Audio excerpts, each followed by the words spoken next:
Some பார்த்துட்ருக்கோம். A alone can do a piece of work in 35 days. If B is 40% more efficient than A, then B will finish the work in how many days? A என்பவர் வந்து ஒரு வேலையை 35 நாட்களை முடிப்பாராம். ஓகேவா? அப்போ ஏவோட 1 days work வந்து பார்த்தீங்கன்னா 1 day ஒர்க்கு ஒரு நாள் அவர் எவ்வளோ ஒர்க் முடிப்பாருன்னா 1/35. கரெக்டாக?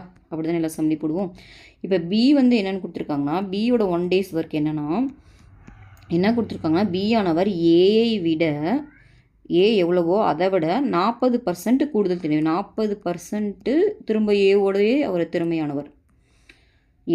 ஏ மாதிரியும் இருப்பார், அதோட 40% ஏவோட திறமையானவர். அப்போ ஏ எவ்வளோ எடுத்திருக்கோம்? 1 days ஒர்க்கு 35. அப்புறம் 40% ஆஃப் ஏ வந்து பார்த்தீங்கன்னா 1/35. ஓகேவா? இதுதான் அவரோட 1 day ஒர்க்கு. அப்போ 1/35 இதில் இந்த 0 கேன்சல் ஆகிடும். இந்த 1/35 காமனாக இருக்கா வெளியே எடுத்துடுறேன். அப்போ என்னாகும்?